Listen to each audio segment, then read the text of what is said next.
Just Breathe Live is a YouTube live stream where youth ministry has a say. Hosts Shannon Harper and Eric Bliss interview youth and adult badasses who hold a vision of liberal, religious youth ministry that is both life-saving and spirit-lifting. Come join us via the chat for real-time conversations where your ideas matter and your questions get answered. Explore faith, spirituality, and life purpose as never before. And above all, bring your authentic self and just breathe.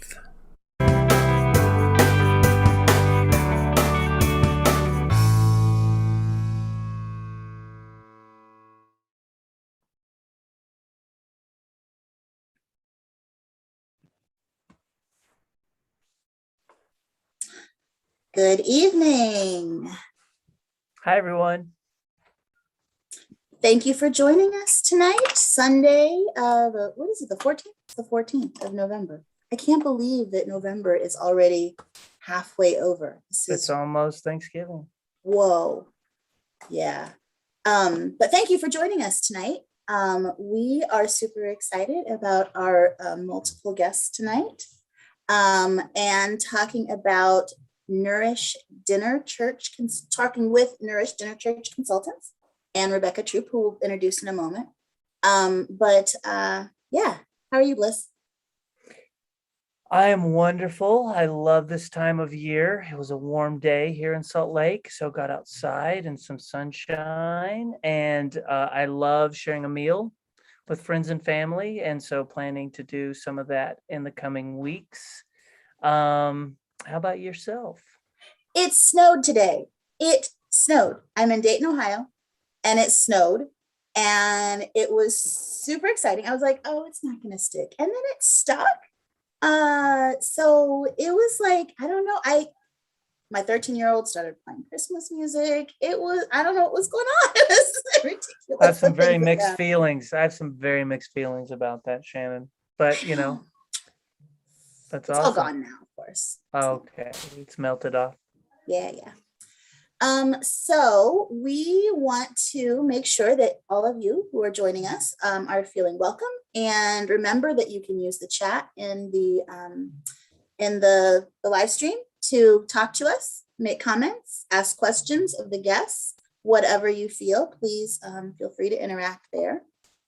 And this is a Unitarian Universalist live stream. So Unitarian Universalism is a particular brand of offshoot of Christianity, and it's evolved into something that is quite its own thing. And we invite you to learn more about it by going to uua.org if you are so interested. So let's check in. We did a little informal check-in, but we always like to do a formal check-in question. And tonight's question, which is not just for us hosts and later for our panelists, but also for you. So please feel free to type in the comments section your answer to what is something that deeply nourishes your soul. Shannon, what's something that deeply nourishes your soul? You know what? Anything that has to do with water. Like water is my go-to recharging, nourishing thing. We did a family vacation to Michigan. Oh gosh, I guess it was like a year ago now.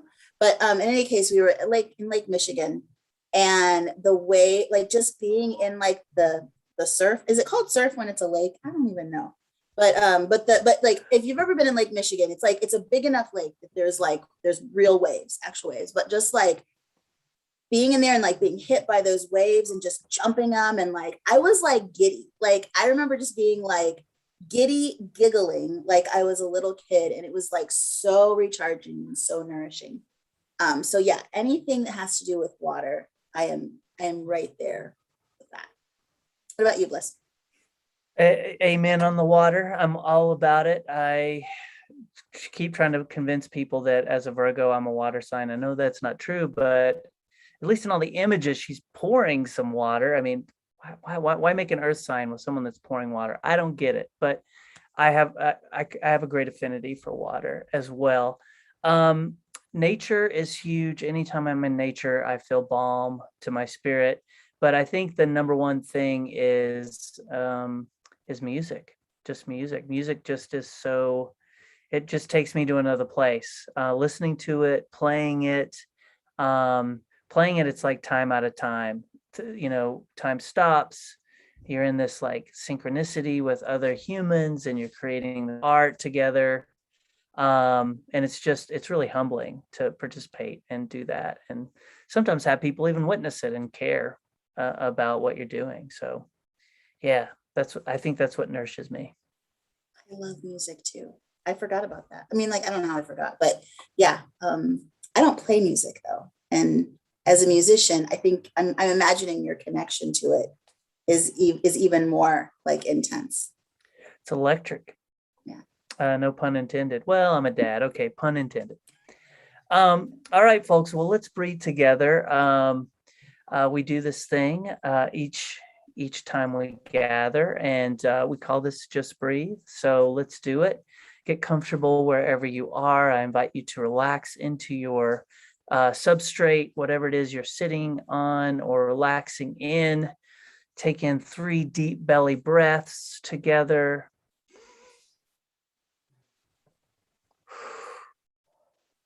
And as you're breathing, I invite you to think or say aloud, feeling on the intake and nourished on the exhale. Feeling nourished. Feeling nourished. One last big one. Feeling nourished. Gratitude for you all. Gratitude for my amazing co-host, and especially for our panelists tonight. Speaking of panelists, it is time to introduce our guests. So I'm super excited to introduce Rebecca Troop. Rebecca is an emerging adult attending Rice University for a degree in religion. They were previously a youth trustee on the UUA Board of Trustees. Thank you so much. And was very involved in state and regional UU youth events. They currently are on leadership for JUUst, that's the Young Unitarian Universalist Project. It's a national youth UU network, and run the blog, The Young UU. That's just the way it sounds, theyounguu.com. She has a deep love of knitting and of plants, as evidenced by her back. Welcome, Rebecca. We are also joined by Reverend Aisha Ensano. Both Reverend Aisha and Emily, who will be introduced shortly, are the founding ministers of Nourish, UU Dinner Church consultants. Reverend Aisha is called to serve as a prophetic and pastoral presence to those seeking spiritual community and connection. And she believes that gathering over a meal is one of the best ways to build and strengthen community. Amen. Reverend Aisha is the affiliated community minister in Malden, Massachusetts, and the denominational counselor to UU students at Harvard Divinity School. Welcome, Reverend Aisha. Welcome. And then we have Reverend Emily Conger. Reverend Emily is nearly lifelong UU, called to innovate the ways the Unitarian Universalists find meaning and purpose in community. Reverend Emily has served as the minister of the Longmont UU Presence based in Colorado, where she led a multi-generational dinner church. Oh, was that a whoop for Colorado, Bliss? And has extensive experience in youth and young adult ministry. Thank you, Reverend Emily. Welcome. All right, so we would love to know what your check-in responses are. So our check-in question: what deeply nourishes your spirit? Rebecca, what about you? Yeah, it's so good to be here. And what nourishes my spirit is definitely other people. I am such an extrovert, and like finding community and being around other people, that just feeds my soul. I thrive on it. Being on a college campus is nice because there's so many people. I thrive on the interactions with my friends. It's so deeply nourishing.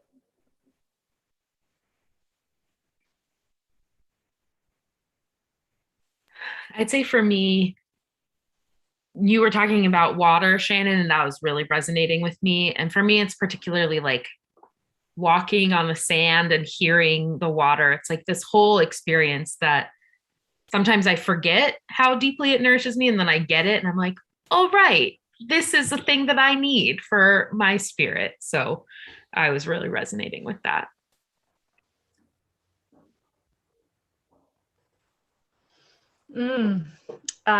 We are in good company, dear ones, because for me, it's water and nature and people, right? I even wrote my own notes, and that's what came up with nature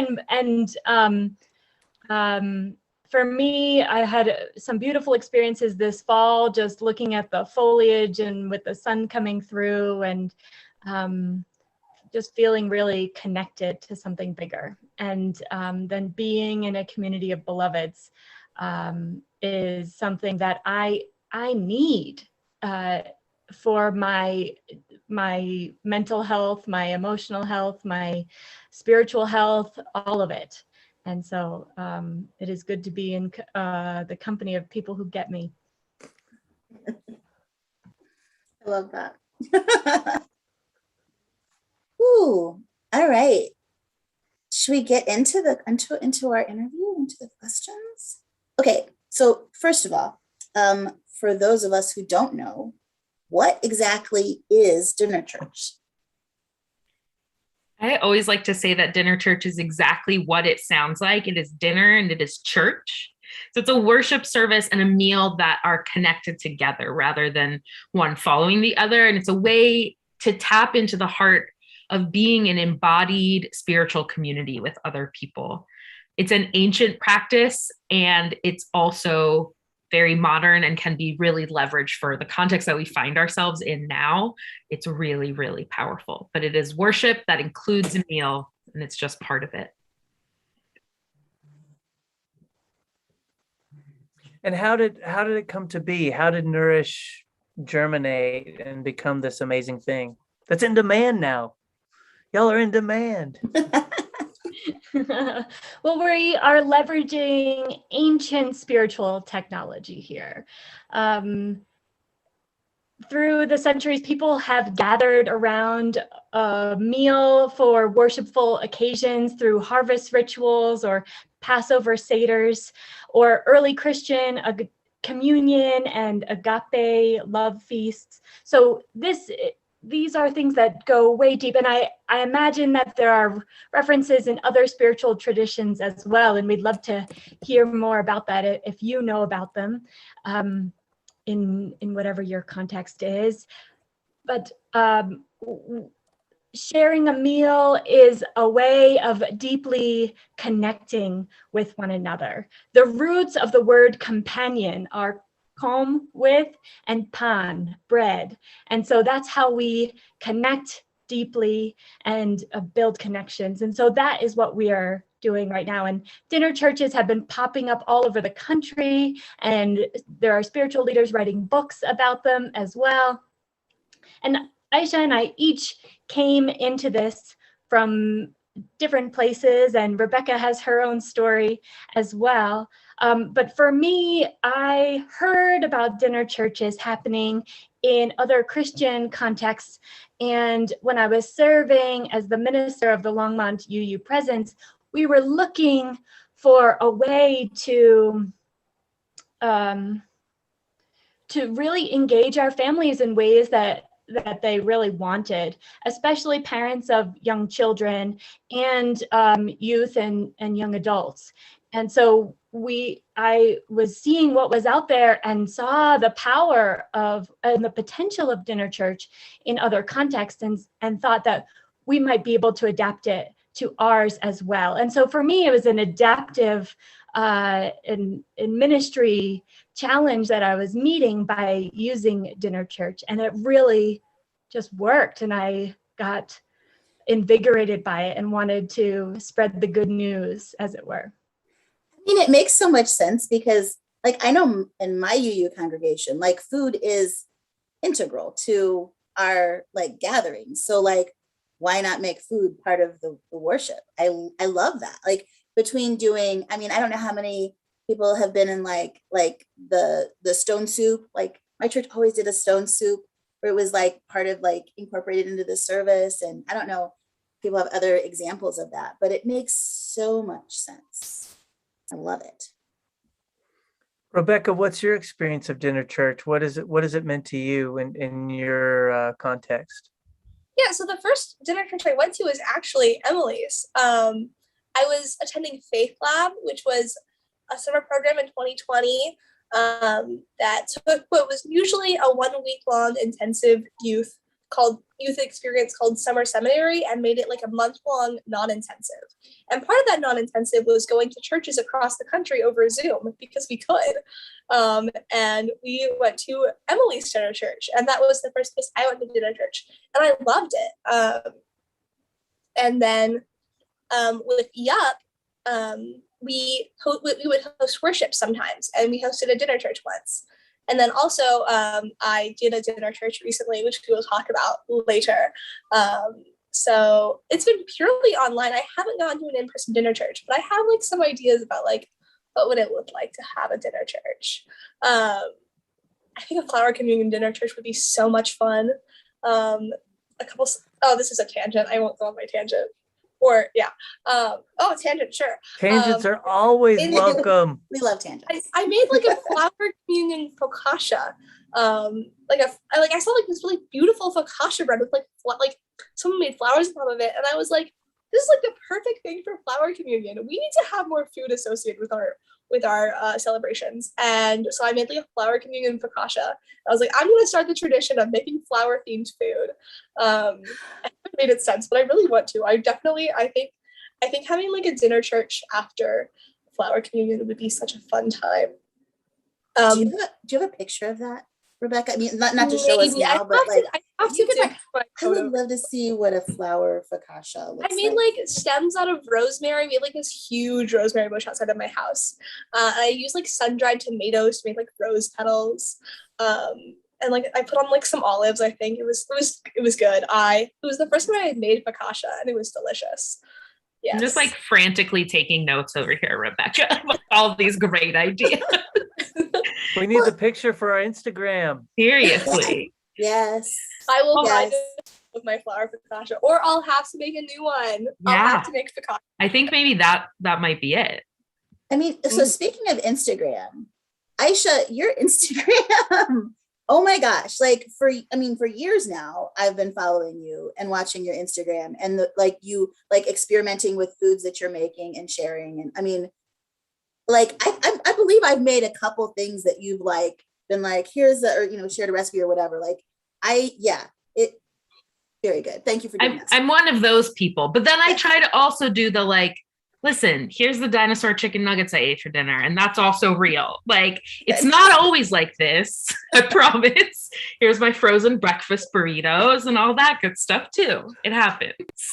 I mean, that's a really good point though. Like with dinner church, does this like, I mean, when you're having worship, but when food is worship, right? Like what kind of level of food are we talking about that is going to be, part of, and I guess that kind of goes into our next question, which was like, exactly what does dinner church look like? And I'm also really fascinated to know, like the difference between in-person dinner church versus virtual, like how do you even adapt that or make that happen?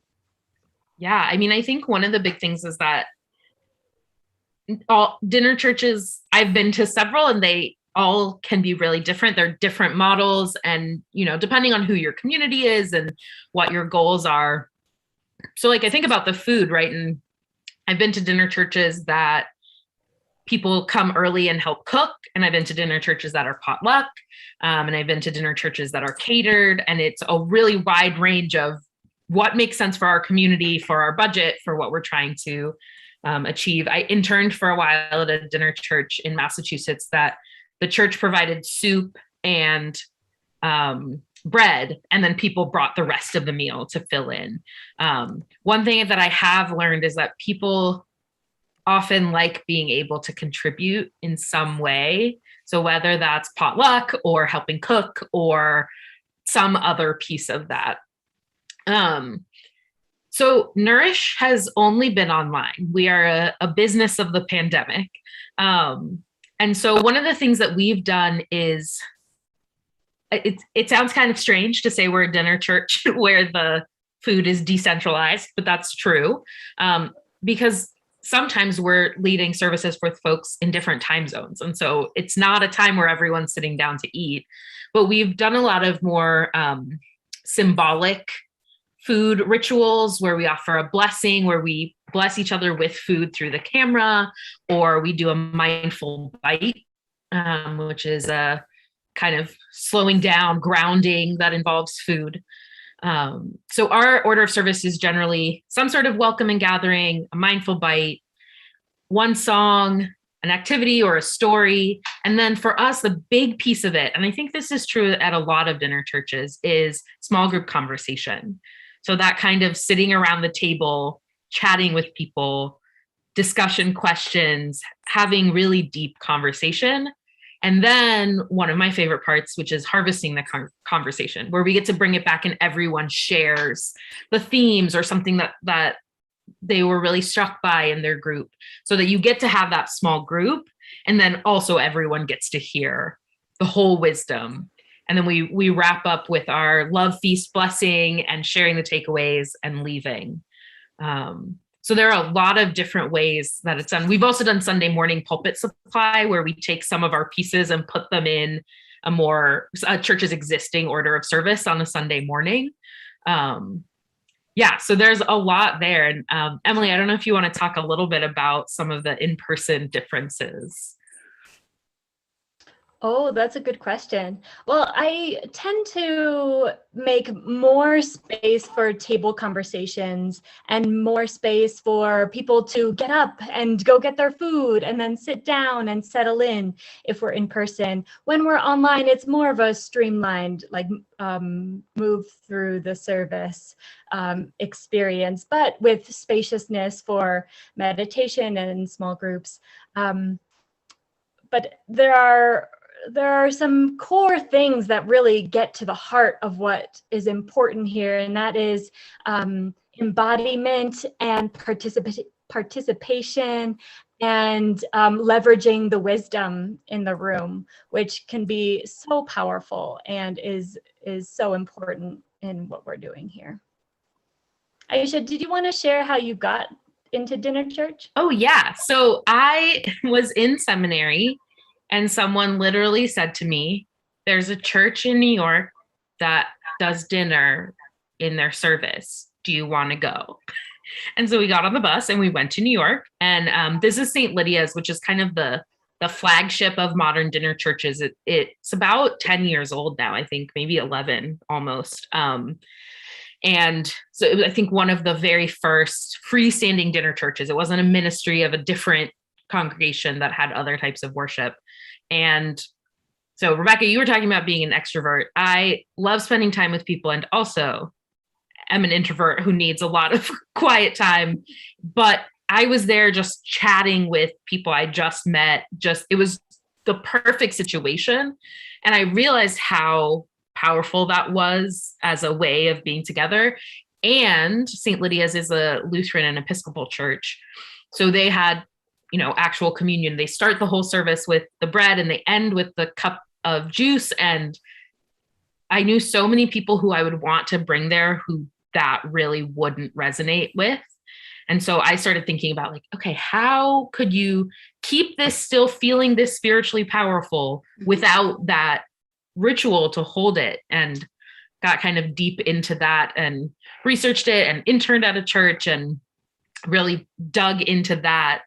And then Emily and I got connected by a colleague who said, hey, you both do dinner church. And so that was the start of what eventually became Nourish in this time.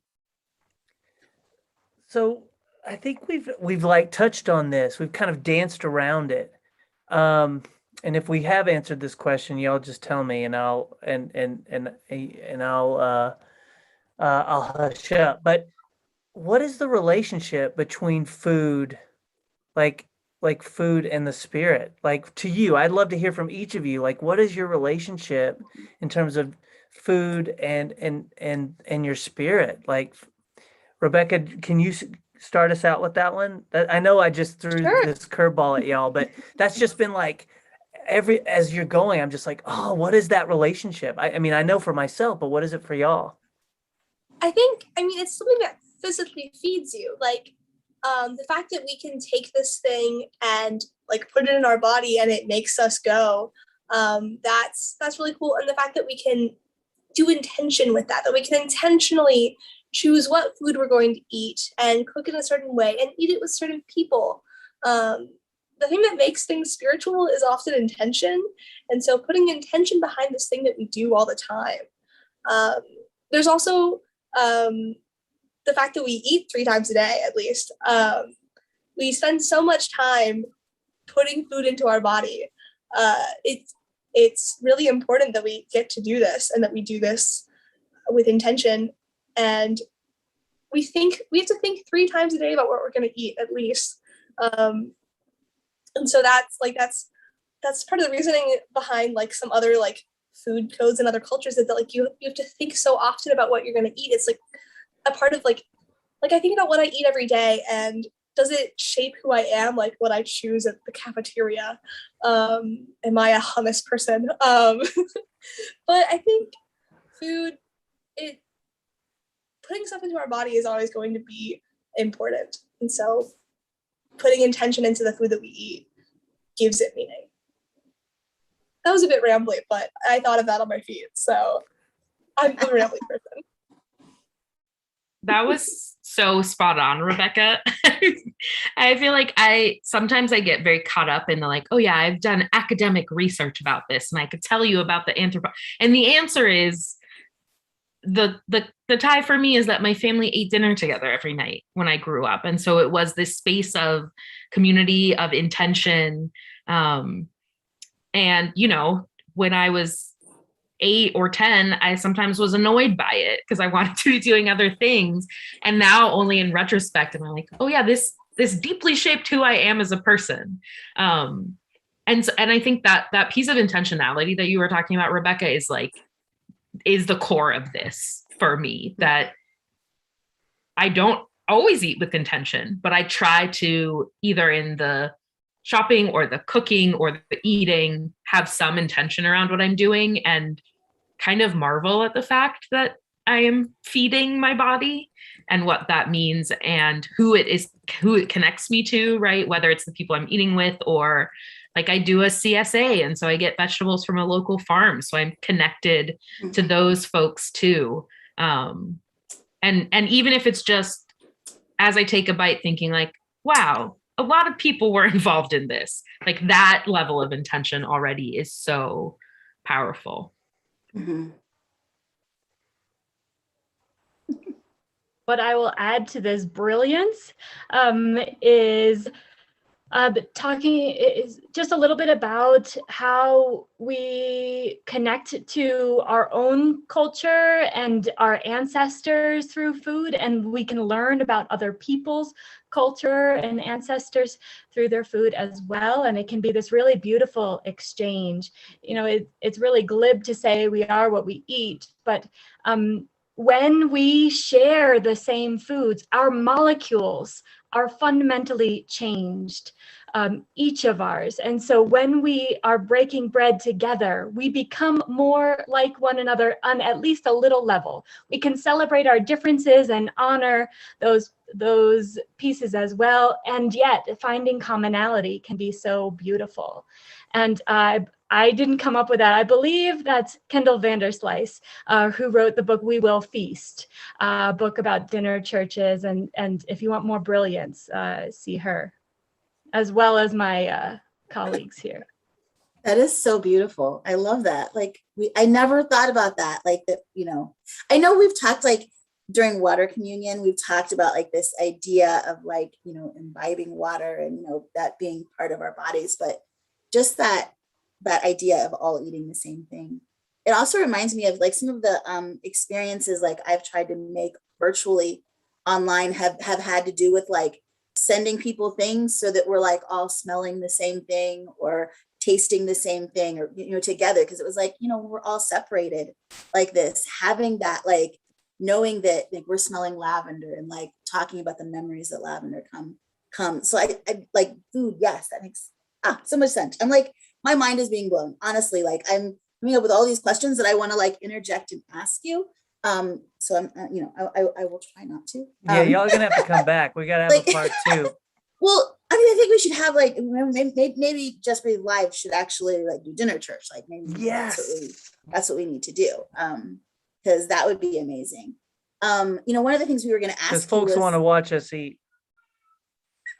I mean, okay, so can we talk about that for just a minute? Just a minute. Let's just talk about the fact of like our lives on Zoom or on YouTube or on like just on camera, right? Because I think a lot of us are experiencing more time on camera than we were before.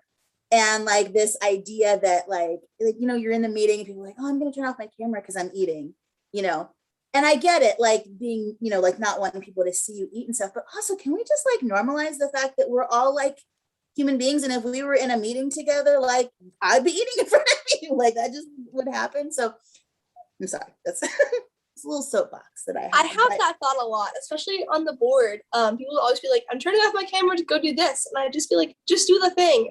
And like you can, especially on the board, we would be on like long Zooms together. And I would like prepare snacks to eat during like, especially if we had like the board operates, there are like 3 long meetings a year plus 1 at GA. And at the long meetings, I would like buy snacks specifically to eat during my board meetings. And I would look forward to getting to eat my fun snacks for the board meetings. Yeah, but that also, what we were saying earlier made me think about the people that I've eaten food with regularly. This summer, I was I was one of 2 deans at UBarU for the high school camp. UBarU is a summer retreat center UBarU is a summer retreat center it's a retreat center in the hill country of Texas. And they run this summer 3 summer camps for children and youth. And the high school one is completely youth run.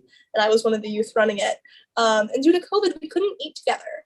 Like we could eat we were like potted into a touch group for the entire week, and that included eating. And I used to so enjoy eating my meals with URU people. I would eat with different people every time.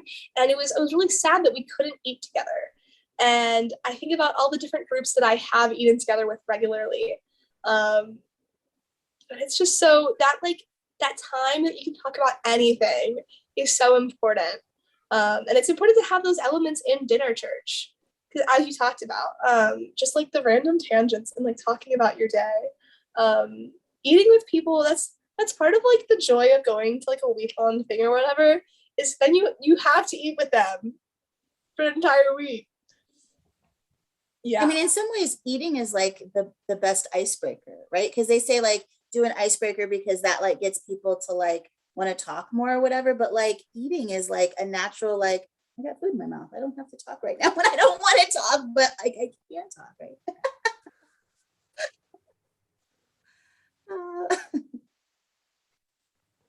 But eating does help us tap into our humanity and our connectedness with one another, and it breaks down barriers that way. And if there are pauses in the conversation, they don't feel quite as awkward.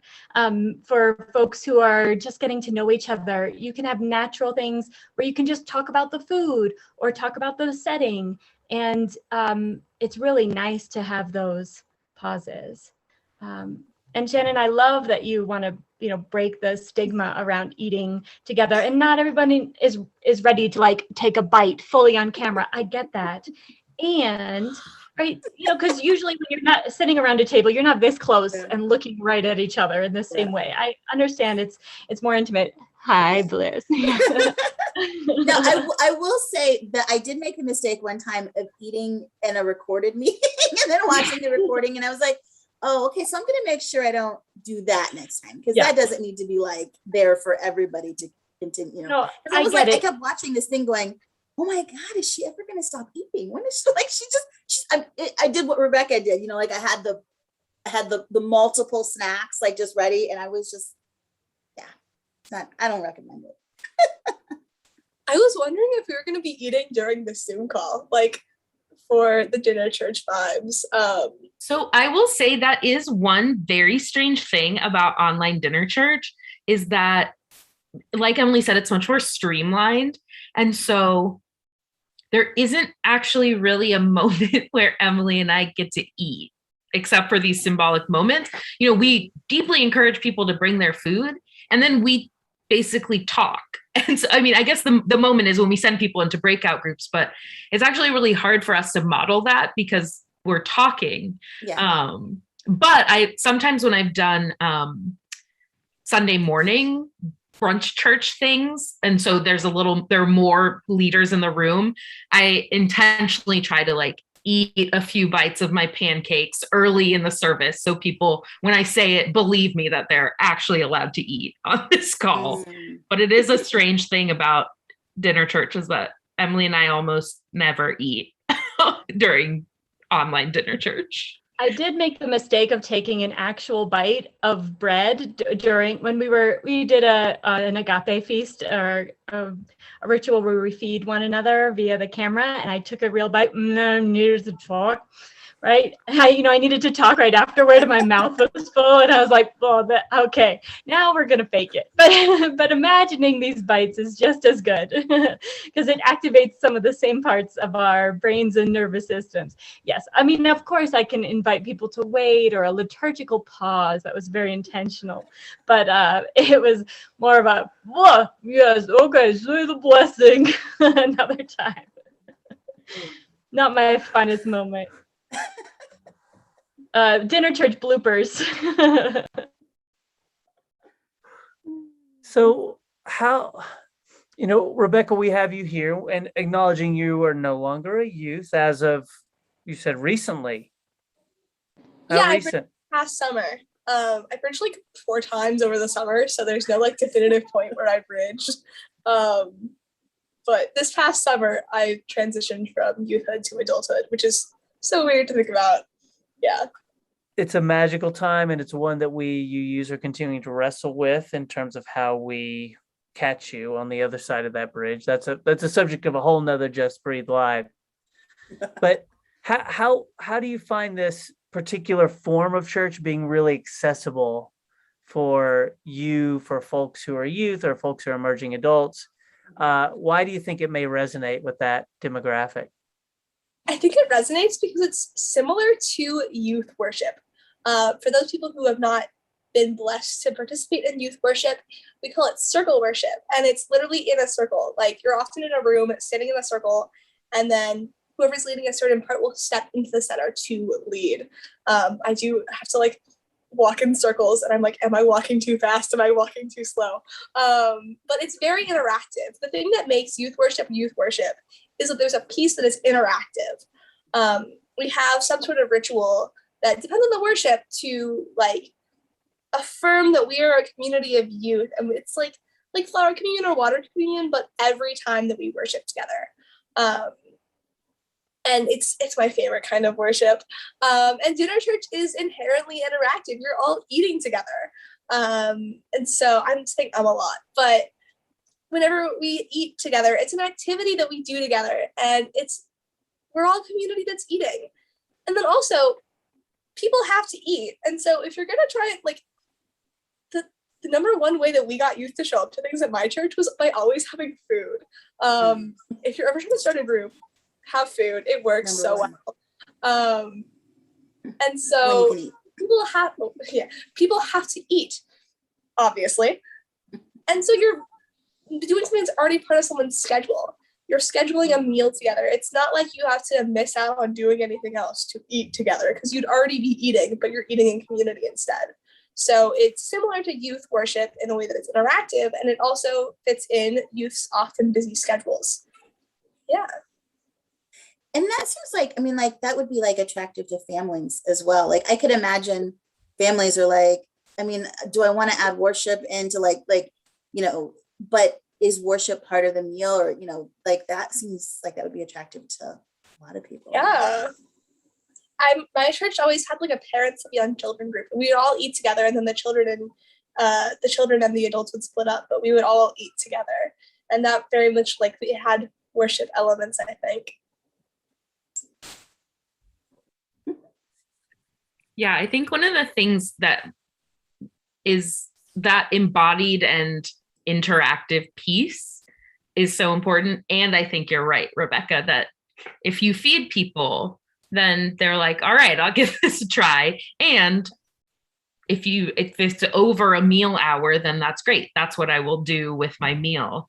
And I think just that space of it's about building connection and building community, right? Which is at the heart of youth worship and a lot of young adult worship spaces. And I think the thing that we don't always talk about is that so many adult UUs are yearning for that, right? That our Sunday mornings sometimes are and sometimes aren't. But like you said, Rebecca, it's like there's water communion and there's flower communion, but there isn't every week embodied, interactive. And so what I found, and I think this has been Emily's experience too, is that you think you're doing this for one group of people and then everyone is showing up because everyone wants to come be in deep community, embodied community, intentional community, which is really powerful.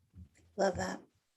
This, I want to give another plug for eating and youth, with youth, or, because it's not just the eating, there's like also the preparation and the cleanup, which is like all, it could all be part of the process. I know, like, I learned about dinner church for the first time because Reverend Tyler Coles was leading a young adult group that was doing dinner church. And I was like, and Tyler is in, at the time was in like DC area or suburbs of DC area. And I'm in Ohio. And I was like, I'm going to drive to DC. It was kind of like I'm going to New York to experience dinner church, because I really wanted to experience that.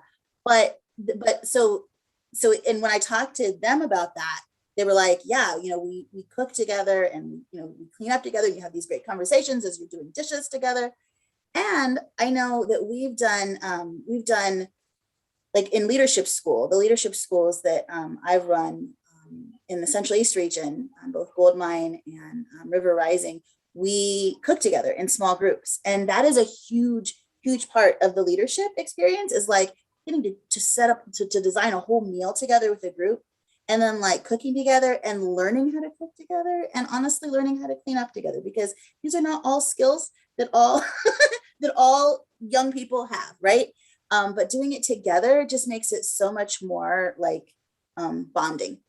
Yeah, bonding. And it's multidisciplinary too. It's an art form. I mean, I remember doing this with various youth groups over the course of weekends where we'd build pizzas together.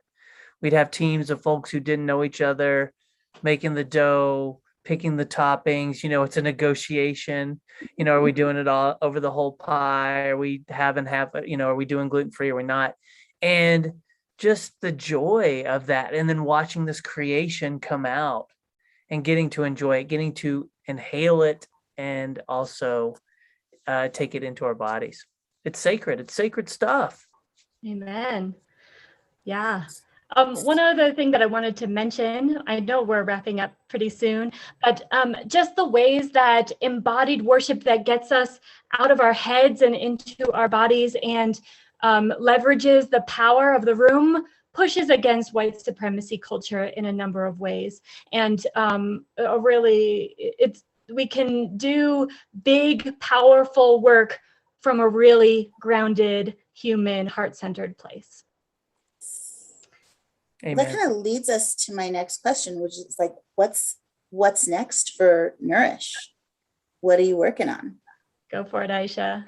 All right. Well, so one of the things Rebecca referenced earlier, which is that Nourish was commissioned by the Article 2 Study Commission of the UUA to put together a worship service, a dinner church worship service, to engage youth in the work of the commission. So we are pretty sure that it is coming out this week. You can go to uua.org/A2SC, and when it's up, it will be there. But this is a free worship service, full script, for you to run with your youth group. It's value-centered, it's youth worship. We did a pilot with JUUst, and Rebecca helped lead it, and also gave us a lot of really helpful feedback for us to even tailor this more to be a powerful youth worship. And so we are really excited about that. If you're not familiar with the commission, they're facilitating dialogue about our principles and sources and whether and how they represent who we are and who we want to be. So it's really powerful work, and I think really interesting, powerful work that will really engage youth. So there is very shortly going to be a worship service that can be run by any youth group in the country to make that happen and get to experience it. So we're really excited about that one. Let me hype this up, y'all. It was such a good worship to lead. Me and Jenica Davis-Hockett, who is a UUA staff member, led it for a group of youth. And it was so much fun to lead. It's such a good worship, and I'm so excited for all of y'all to be able to use it. If you haven't led a worship before, this could be a good opportunity to not have to do the planning part, but get to lead a worship. I thought that people of a variety of ages, from a youth to an adult who maybe struggles to lead worship, like one of your advisors, could lead this worship. So it's coming to a youth group near you if you make it happen. That is awesome. So it sounds like anyone could host their own dinner church, right? Using this, and how could people get in touch with y'all if they want to develop a stronger relationship with Nourish? Yeah, good question. We also have a number of free resources. And then also, if you want to up it, we do consulting beyond that and can go to any ministry or congregation or community to lead a dinner church, to kick off a program, or to help you get an experience of what this is like. You can check us out at nourishuu.org. We also have a network for religious professionals of all kinds to get connected and nourished through an experiential learning experience where we nourish the nourishers on this journey. So there are lots of ways to get connected. Find us at nourishuu.org. And I put that in the chat as well. Awesome. Thank you so much. Oh my gosh. And there's so much more I feel like we could say, because I've also thought I would love to talk about how, food justice fits into dinner church, how we could be talking about our food and who makes it. I'm really into chocolate. And so slave-free chocolate is a big deal for me. I did just lead a meditation recently, a chocolate tasting meditation, which I think will be wonderful for in-person youth group meetings when we get to be in person again. I can't wait to lead those. But yeah, you should come back and we should talk more about food and worship and spirit. Thank you. Possible? Oh yeah. Also Into it. Well, speaking of upcoming future editions of Just Breathe Live, our next one is Sunday, December 12th at 5 p.m. Pacific, 8 p.m. Eastern, with special guest Martha Durkee Newman and other special guests. And we'll be exploring resonance in activism. What is resonance, and how might it sustain your efforts to bring real change in our world? Join us in December to find out. Be sure to like and subscribe to this page and follow us on Instagram. That's Just Breathe Live, all one word with 2 U's, of course, and help us spread the word. And so, do we have questions in the chat? For some reason, my chat is not loading. So I just want to make sure we're not missing something. Okay, so I just want to make sure we're not missing anything.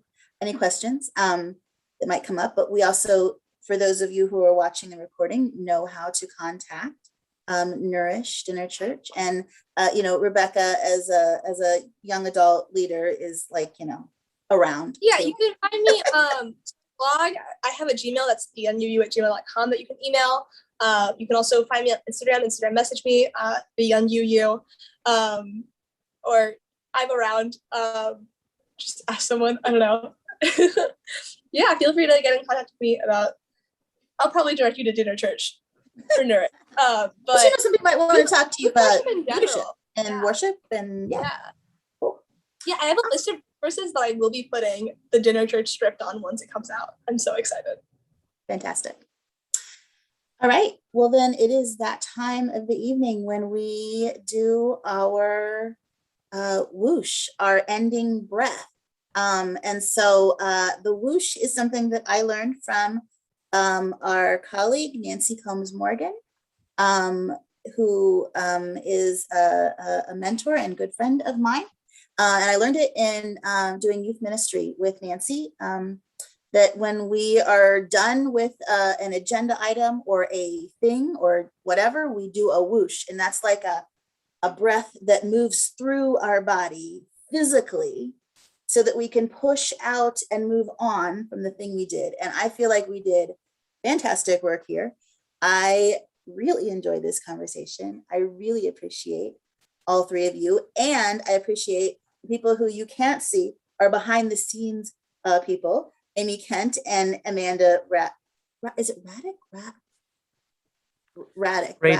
Raddick. Thank you. See, I'm always going to pronounce somebody's last name wrong if I have a chance.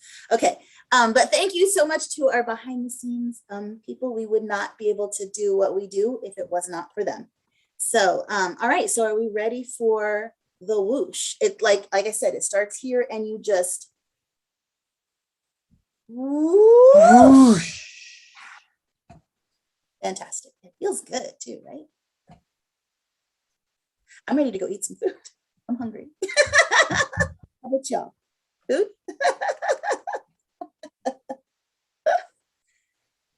So as our outro music plays, I want to thank our guests. I want to thank you so much for being here. Be sure to type in the comments what you are breathing. And I know, Shannon, there's one more important thing. I know, yeah. Don't play the outro music yet. Don't play the outro music yet, but as Shannon is speaking and when the outro music comes in, you're welcome to type what you are breathing in these days that's bringing you life, putting pep in your step, or keeping your spirit lifted. I forgot that part too. Sorry. That's okay. We're just all out of order. It's all right. But I'm verklempt. This is just I want to keep talking. But this I know, me too. Let's go. Let's keep going. Okay, so we do want to make one more announcement that we are super excited. Bliss and I somehow, I don't know how it ended up being us, but except that we were just incredibly enthusiastic, maybe. But we are going to get to interview one of my favorite recent discovery. Actually, I discovered them several years ago.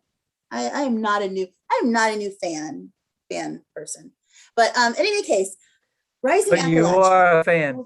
I am such a fan. I mean, this is going to be hard. I'm going to try not to fangirl when I interview. If y'all watch the interview that we do, and I get a little creepy, you can message me about it later. I'm going to try not to because I have a super big crush. But Rising Appalachia. We are going to be interviewing, it's the Rising Appalachia duo, Leah and Chloe Smith. Yes, so the sisters who kind of founded and started, and I'm super excited. I have been doing my research and I cannot wait to talk to them about their work as musicians, but also their work in social justice and this whole idea of slow. There's this idea of being connected to the community that you're in and serving the community that you are, performing in and you are visiting and you are in, and I just cannot wait to talk with them. And so Bliss and I are going to be doing that interview, and that will be on Just Breathe Live in the future. In 2022. In 2022. That's word from the waters is they are actually touring by boat on the Intercoastal Waterway. So who knows? We may actually be talking to them while they are adrift. Fantastic. It's like my dream. Take your Dramamine.